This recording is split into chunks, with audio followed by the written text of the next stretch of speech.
Mbido. Beginner. Nwa nwa. Grandchild.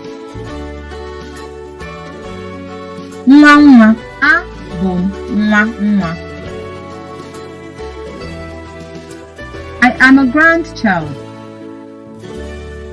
Abụ nwa nwa. Kwuo ya n'Igbo. Say it in Igbo.